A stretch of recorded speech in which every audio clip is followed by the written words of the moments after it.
Telangana assembly శీతాకాల సమావేశాలను ఈ నెల 29 నుంచి నిర్వహించాలని ప్రభుత్వం నిర్ణయం తీసుకుంది. తెలంగాణ ఐపీ రాష్ట్రాల నీటి వాటాలు, కేంద్రం దగ్గర పెండింగ్ లో ఉన్న అంశాలు, ఏపీ అక్రమ నీటి వినియోగం, అనుమతి లేకుండా చేపడుతున్న ప్రాజెక్టులకు సంబంధించి ఈ భేటీలో చర్చించే అవకాశం ఉంది. ఇదే అంశానికి సంబంధించి మరింత సమాచారం మా బ్యూరో చీఫ్ శేఖర్ అందిస్తారు. శేఖర్, చెప్పండి.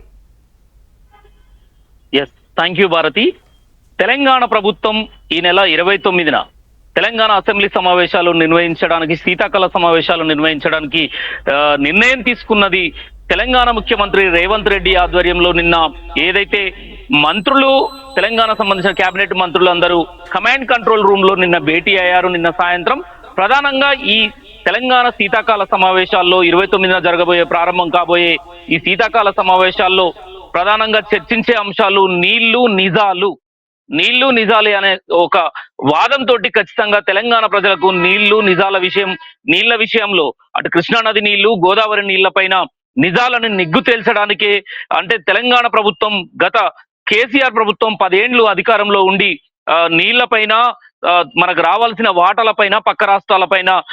నీళ్ల పంపకాలపైన ఏదైతే విభేదాలు ఉన్నాయో, పోరాటాలన్నిటిపైన ఖచ్చితంగా తెలంగాణ సమాజానికి నిజాలు తెలిపేలాగా నిజాలు అనే అంశంతో తెలంగాణలో ఖచ్చితంగా దానికి సంబంధించిన ఆ అంశాలపైన ఖచ్చితంగా ప్రజల్లోకి తీసుకెళ్లే విధంగా ఈ నిజాలని నిక్కచ్చిగా తెలంగాణ ప్రజా సమాజం ముందు ఉంచాలి అని సీఎం రేవంత్ రెడ్డి నిర్ణయించారు. నిన్న మంత్రులతో భేటీలో ప్రధానంగా అసెంబ్లీలో ఖచ్చితంగా ఈ నెల 29న ప్రారంభమయ్యే ఈ అసెంబ్లీ సమావేశాల్లో నీళ్ల పంపకాలపైన గతంలో 10 ఏళ్లు టీఆర్ఎస్ ప్రభుత్వం ఏదైతే మాజీ సీఎం కేసీఆర్ నిన్న మీడియాతో మాట్లాడుతూ రంగారెడ్డి ఎత్తిపోతల పథకం, పాలమూరు రంగారెడ్డి ఎత్తిపోతల ఏదైతే ప్రాజెక్ట్ ఉందో దానిపైన అన్యాయం జరిగింది అంటూ కేసీఆర్ చేసిన వ్యాఖ్యలపైన సీఎం రేవంత్ రెడ్డి నిన్న మాట్లాడుతూ ఖచ్చితంగా ఇదే అంశం పైన చర్చకు రండి, చూసుకుందాము. అసెంబ్లీలో ఈ నీళ్ల పంపకాలపైన, రంగారెడ్డి అటు కృష్ణా నీళ్లపైన, కృష్ణా బేసిన్, గోదావరి బేసిన్ లో మనకు రావాల్సిన వాటాలేంది, ఆ నీళ్ల పంపకాలపైన 10 ఏళ్లు మీరు అధికారంలో ఉండి చేసింది ఏంది, ఆ డిపిఆర్లు ఏదైతే రంగారెడ్డి ఎత్తిపోతల పథకం డిపిఆర్ 2023లో మీ ప్రభుత్వంలోనే జరిగింది, వెనక్కి పంపారంటూ సీఎం రేవంత్ రెడ్డి నిన్న చెప్పిన పరిస్థితి. ఇదే అంశాలపైన, అన్ని అంశాలపైన అసెంబ్లీలో ఈ నిజాలను నిగ్గు తేల్చాలి. ఈ అంశాలపైన గత ప్రభుత్వం చేసింది అన్యాయం, నీళ్ల పట్ల వాళ్ళే చేశారు, కట్టిన ప్రాజెక్టులేంది, నీళ్ల పంపకాల విషయంలో వాళ్ళు కేంద్రానికి రాసిన లేఖలేంది, వాళ్ళు పోరాటం చేసింది నీళ్లపైన, మేం చేసిన పోరాటాలేంది, కాంగ్రెస్ ప్రభుత్వం ఏర్పడి 2 ఏళ్లలో నీళ్లపైన ఏం పోరాటాలు చేసింది, వాటాల పంపకాలపైన, అటు పక్క రాష్ట్రాలకు కట్టే ప్రాజెక్టులపైన అనేక పోరాటాలు చేసిన అన్ని విషయాలని తెలంగాణ సమాజం ముందు ఉంచాలి అని చెప్పేసి ఈ అసెంబ్లీ సమావేశాల్లో ఖచ్చితంగా ఈ నిజాలను నిగ్గు తేల్చాలి అంటూ సీఎం రేవంత్ రెడ్డి నిన్న మంత్రుల సమక్షంలో మంత్రులకు ఆదేశాలు ఇచ్చారు. ఖచ్చితంగా అసెంబ్లీలో మన వాణి గట్టిగా వినిపించాలి, ఈసారి ప్రతిపక్షాలకు ధీటైన సమాధానం చెప్పాలి. ఈ నీళ్ల విషయంలో ప్రతిసారి కృష్ణానది నీళ్లు, గోదావరి నీళ్లు వాటలు, ఆ బేసిన్లలో నీళ్ల లభ్యత, రావాల్సిన వాటాలేంది, అడ్డుకున్నది ఎవరు, లేఖలు కేంద్రానికి రాసింది ఎవరు, ఈ అన్ని అంశాలపైన, కట్టిన ప్రాజెక్టులేంది, కట్టబోయే ప్రాజెక్టులేంది, పెండింగ్ లో ఉన్న ప్రాజెక్టులేంది, ఈ అన్ని అంశాలపైన కూలంకషంగా చర్చించాలి అసెంబ్లీలో అంటూ నిన్న సీఎం రేవంత్ రెడ్డి మంత్రులకు అందరికీ సలహాలు, సూచనలు వాళ్ళు చాలా దీర్ఘంగా దీనిపైన చర్చించారు. అంతేకాకుండా భారతి, జిహెచ్ఎంసి ఏదైతే భారీ విస్తరణతో, ఏదైతే 150 వార్డుల విభజన ఉన్నదో అది 300 వార్డుల విభజనగా ఏదైతే ప్రభుత్వం ఒక జీవో ఆర్డినెన్స్ జారీ చేసిందో దీనిపైన సమగ్రంగా నిన్న చర్చించి ఈ ప్రస్తావన కూడా అసెంబ్లీలో చేయాలి. ఈ 300 డివిజన్లుగా పెంచబోతున్న జిహెచ్ఎంసీ పరిధిని ఒక పెద్ద బృహత్తరంగా దీన్ని తీసుకుంటున్నాం కనుక, పెద్ద జిహెచ్ఎంసీగా గ్రేటర్ కార్పొరేషన్ పెద్ద ఎత్తున తీసుకోబోతున్న నేపథ్యంలో దీని బౌండరీలు ఎలా ఉండాలి, దీని డివిజన్లు ఎలా ఉండాలి అని ఇప్పటికే ప్రభుత్వం ఆర్డినెన్స్ దానిపైన అనేక మార్లు ఇప్పటికే జిహెచ్ఎంసీలో కుప్పలు తెప్పలుగా కంప్లైంట్లు వస్తున్న నేపథ్యంలో దీనిపైన కూడా ప్రధానంగా నిన్న కమాండ్ కంట్రోల్ రూమ్ లో ప్రధానంగా మంత్రులతో చర్చించిన అంశాలు మాత్రం ఇవి ఉన్నాయి. అలానే మున్సిపల్ ఎన్నికలు ఎప్పుడు నిర్వహిస్తే బాగుంటుంది, మున్సిపల్ ఎన్నికలు మార్చిల్లా, ఏప్రిల్లా ఎప్పుడు నిర్వహించాలి అనే అంశాలు, ఎంపీటీసీ, జెడ్పీటీసీ ఎన్నికలకు బీసీలకు 42% రిజర్వేషన్ అంశాలు, ఈ అన్నింటిపైన అసెంబ్లీలో చర్చిద్దాము అంటూ ప్రతిపక్షాలకు కూడా నిన్న సీఎం రేవంత్ రెడ్డి మొదటి నుంచి కేసీఆర్ చేసిన వ్యాఖ్యలపైన, ఏదైతే మీడియాతో రంగారెడ్డి ఎత్తిపోతల పైన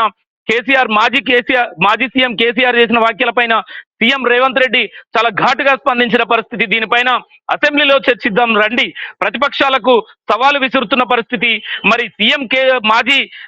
సీఎం రేవంత్ రెడ్డి సవాల్ని మాజీ సీఎం కేసీఆర్ స్వీకరిస్తాడా, మరి ఈసారైనా అసెంబ్లీ సమావేశాలకు హాజరు కావాలి అంటూ కాంగ్రెస్ నేతలు, ఎమ్మెల్యేలు, మంత్రులు వైపు సవాలు విసురుతున్న నేపథ్యంలో ఈ నీళ్లు నిజాలు అనే అంశం పైన చర్చిద్దాము, దమ్ముంటే సభకు రండి, చర్చలో నిజానిజాలను నిగ్గు తేల్చుదాము, తెలంగాణ సమాజం పట్ల సమాజం ముందు ఉంచుదాము అంటూ కాంగ్రెస్ మంత్రులు, ఎమ్మెల్యేలు పెద్ద ఎత్తున సవాళ్లు చేస్తున్న నేపథ్యంలో మరి ఏదైతే ఈ అంశాన్ని లేవనెత్తిండో మాజీ సీఎం కేసీఆర్, బీఆర్ఎస్ అధినేత ఏదైతే ఈ సవాళ్ళని లేవనెత్తారో దీనిపైన చర్చించడానికి మరి అసెంబ్లీకి వస్తారా, ఈసారి రంగంలోకి దిగుతున్నాను, కాంగ్రెస్ ఆటలు ఇక సాగవు అంటూ ఏదైతే తన సవాళ్లు విసిరిన నేపథ్యంలో మరి ఈసారి శీతాకాల సమావేశాలకైనా తనే సవాలు విసిరిన నేపథ్యంలో ఈ ప్రాజెక్టులు, నీళ్లు అంశాలపైన ఖచ్చితంగా మరి అసెంబ్లీకి వస్తారా అనేది మాత్రం వేచి చూడాల్సిన పరిస్థితి. కానీ నిన్న జరిగిన సమావేశంలో ముఖ్యమంత్రి మాత్రం ధీటుగా ఎదుర్కోవాలి ప్రతిపక్షాలు ఏదైతే హరీష్ రావు చేస్తున్న వ్యాఖ్యలు కావచ్చు, నీళ్లపైన ప్రతిసారి ప్రాజెక్టుల పైన అంటే నిన్న నీటిపారుదల శాఖ మంత్రి ఉత్తమ్ కుమార్ రెడ్డి చూసుకోవచ్చు వరుసగా వ్యాఖ్యలు చేస్తున్న పరిస్థితి. అంటే నీళ్లపైన ప్రతిసారి బీఆర్ఎస్ చేస్తున్న ఆరోపణలు గత ప్రభుత్వం చేసిన తప్పిదాల వల్లనే ఇప్పుడు తెలంగాణకు కొన్ని శాపంగా మారాయంటూ కాంగ్రెస్ వాళ్ళు చేస్తున్న వ్యాఖ్యల్ని చూసుకోవచ్చు. లేదు మీరు పక్కన చంద్రబాబు పక్క రాష్ట్ర ముఖ్యమంత్రితో లాలుచి పడే కొత్త ప్రాజెక్టులు వాళ్ళు ఏపీలో కడుతున్నా కూడా మన నీళ్ల వాటా మనకు రావాల్సిన వాటా పైన కేంద్రం తోటి కొట్లాడకుండా కృష్ణ బేసిన్ లో, గోదావరి బేసిన్ లో రావాల్సిన నీళ్లపైన మీరు ఆ రావాల్సిన టీఎంసీల పైన పోరాటం చేస్తలేరు అంటూ బీఆర్ఎస్ ఎదురుదాడికి దిగుతున్న నేపథ్యంలో మరి కాంగ్రెస్ మాత్రం ఈ నెల 29 ఈ శీతాకాల అసెంబ్లీ సమావేశాల్లో మాత్రం ధీటైన సమాధానం చెప్పాలి, నిజానిజాలను బయట పెట్టాలి. ప్రతిసారి ఈ నీళ్ల అంశం పైన రెండు రాష్ట్రాల మధ్య పక్క రాష్ట్రాలతోటి విభేదాలతో కేంద్రం నుంచి రావాల్సిన వాటాల నుంచి కానీ ప్రతిసారి ఈ అంశాలపైన గొడవలు జరుగుతున్న నేపథ్యంలో ఈసారి ఈ శీతాకాల సమావేశాలను ఎంతో ప్రతిష్టాత్మకంగా తీసుకొని ఈ నీళ్లు నిజాలనే అంశం పైన చాలా గట్టిగా మాట్లాడాలి, వాదనలు వినిపించాలి అని చెప్పేసి అధికార పార్టీ